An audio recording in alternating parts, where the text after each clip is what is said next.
To track your food or to not track your food? That is the question of today. My name is Jenny Phillips. I am a board certified health and wellness coach and a certified personal trainer. And I get this question a lot. In fact, what happens is that a lot of people who are in their health journey and they decide they want to kind of switch their focus to nutrition, the majority of people, not everyone, but a lot of people, their first thought is, I need to track my food. I just need to be better about it. A lot of people have this kind of expectation that tracking your food is this gold standard, end all be all. If I can track my food, I'm going to be perfect.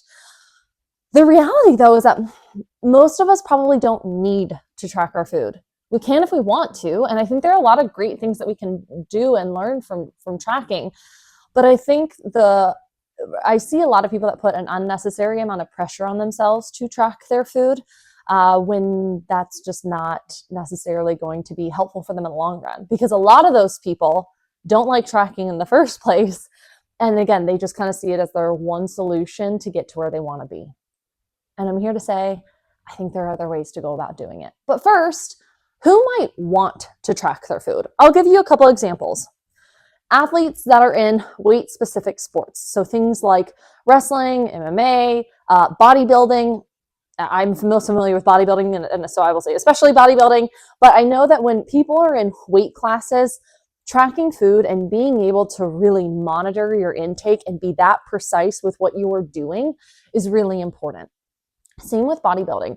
Being able to track your food and have that much precision and accuracy to what you're consuming to get that 1% edge better over your competitors, that matters. That is a big deal. Other people who might want to track. People who like tracking. If you like tracking, by all means, go ahead and track your food. If you get enjoyment out of it, you like kind of messing with the numbers, seeing what you're doing, please keep doing what you're doing. That's great.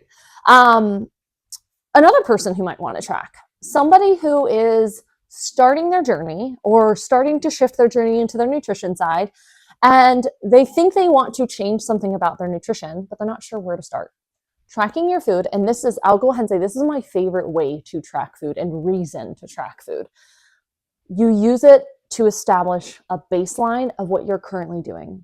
A lot of people come into at least in my world, and when I see them with coaching, they'll come into coaching and they will automatically assume that they aren't doing good things with their nutrition, and therefore they need to just come in and change everything as much as they can all at once. But what if they were to take 2 weeks to track and just monitor their food? And this is a tracking without judgment. This is a tracking to learn about your habits right now.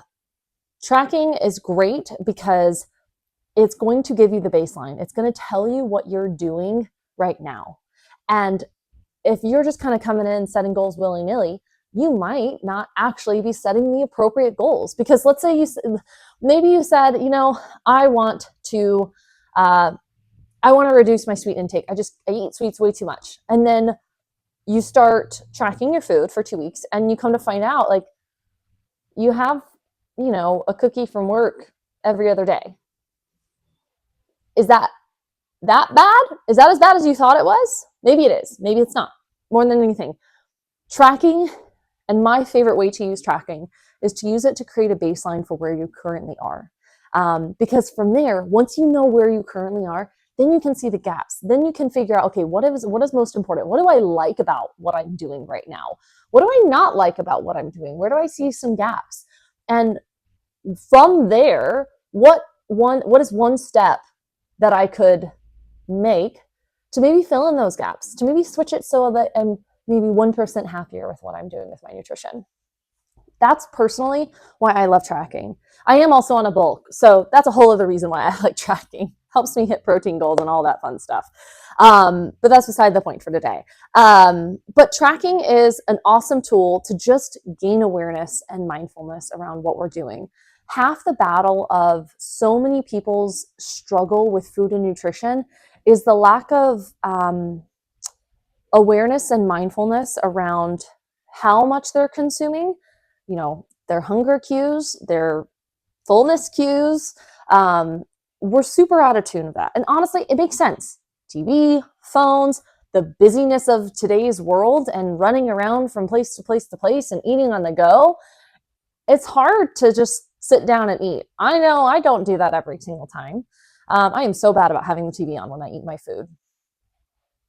And it's a work in progress. We're not all meant to be perfect with it all the time. And I am tracking my food right now, so I am able to be aware. It's forcing me, honestly, to be aware of how much am I eating? Is this helping me reach my goals? And tracking is great for that. If you want to understand your baseline, where you're starting from, want to see gaps, I highly encourage you to track for 2 weeks. And please know, and I've said this and I'll say it again, track without judgment. These 2 weeks, it's just for you to learn a little bit more about yourself. Like I said, those couple of questions. What do I like about what I'm doing right now? What do I not love about what I'm doing right now? Where are some gaps? What would I like to see differently in my meals? And from there, what's one small thing that I can do to help me get to that? What would I like to see? Tracking is great. There are so many ways to track as well. I think we think tracking and it becomes this automatic, oh, I've got to write it in my journal or I've got to put it in the app, and it just takes up so much time. And I hear you, it takes up time. It really does. It can absolutely be a pain and a barrier for so many people for so many reasons. I get it. I am definitely guilty of not putting it in as I go every single day. So, ways that we can track our food in a way that helps increase mindfulness. Because I think, again, unless you are in a sport that is weight specific, I think the biggest benefit to tracking is just gaining mindfulness around what am I doing? How am I eating? Do I actually want to eat this? Do I actually have enough food maybe? So there are a few different ways to track. One, write it down, whether it's in an app, whether it's in a journal, a physical journal, maybe it's in your notes app. Writing it down, taking a pause to be able to have that representation of what you're doing is a great and probably the most used way to track. A couple of apps that I really like is the Carbon Diet Coach app. That's one I personally use. I have zero affiliation. This is not sponsored by it whatsoever, just one that I use and I really like. MyFitnessPal is a really popular one. They have a free version. They also have a paid version now. I'm only familiar with the free version. And then lastly is one from Renaissance Periodization. I believe they have a nutrition one. I know they have a workout program one, but the people at Renaissance Periodization are awesome. Super smart, very knowledgeable, scientifically backed and knowledgeable. So check out those three. Those are three of just the ones that I know of the most. If you want the app route. There are a couple other ways to do it though. Sometimes, again, like I said, tracking can be a lot, and tracking in and of itself, there are so many barriers that we can face. One way to look at decreasing a barrier is, instead of trying to focus on, I got to track every single thing that I'm eating, maybe just track one nutrient. Maybe you're tracking, if you want to cut down your sweets, maybe you're just writing down all the sweets that you had that day, and that's what you're tracking. Again, we're tracking without judgment to begin with. So maybe it's tracking your sweets. Maybe it's tracking how much protein you're eating in a day. And maybe that's all you're really focusing on. The one cool thing about protein oftentimes is that when we're hitting our protein goals, we're probably not over consuming in carbohydrates and fats either. So that's why tracking protein and just focusing on that one macronutrient, again, just for not forever, but for a learning period, because the other two play valuable roles as well. But tracking protein can be helpful because, one, so many of us underconsume protein. Protein's also the most satiating nutrient. So if we're hitting our protein goals, we're probably feeling fairly full and satiated throughout the day.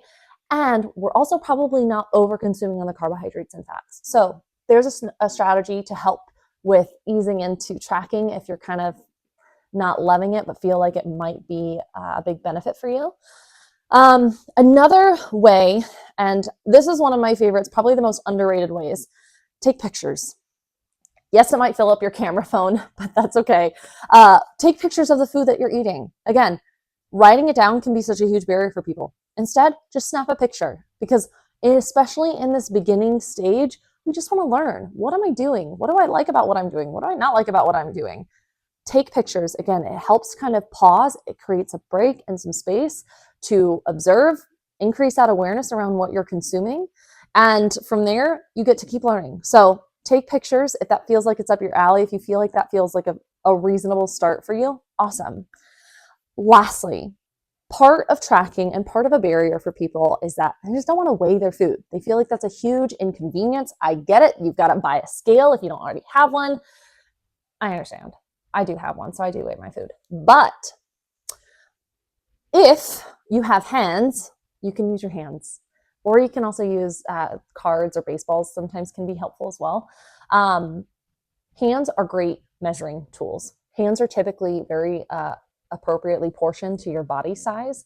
And they've actually done some research and shown that people who people who kind of measure their food according to hand size actually ends up being about the same as if they were to weigh their food as far as calories and macronutrients go.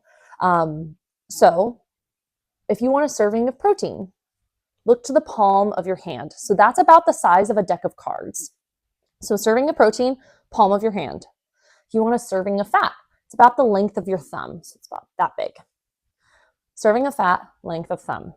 Lastly, if you want a serving of carbohydrates, you're going to cup your hands. So one cupped hand, it's really hard to do that.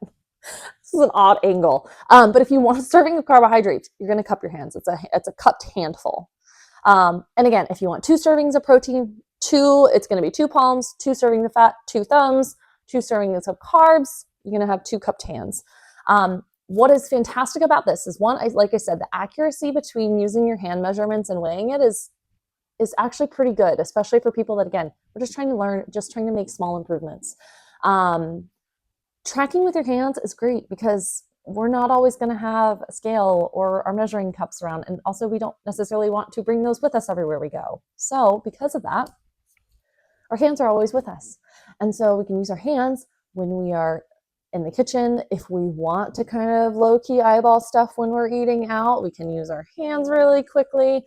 But again, just looking at ways of different ways to track food because it can look very differently. And honestly, at the end of the day, unless you are in a body composition specific sport or you're kind of just looking to lose those very small last few pounds that always feel really stubborn, or maybe you've hit a plateau in your weight loss journey, or maybe your bulking journey, that's when the very specific tracking is very beneficial.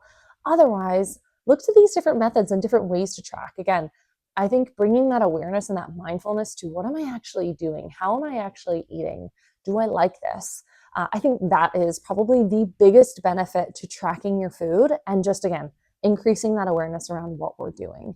At the end of the day, there's no right and wrong, really. It's just what matters and makes the most sense for you in your journey.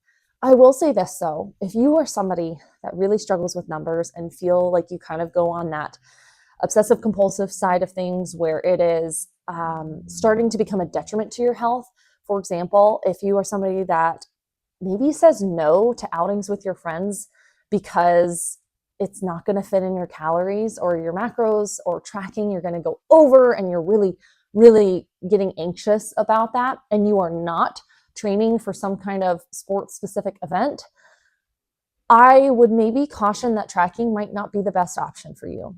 Just like weighing, some people shouldn't weigh themselves. And that is okay. That's not a bad thing. Numbers do not dictate you. They don't get to rule your life. And so, again, be honest with yourself.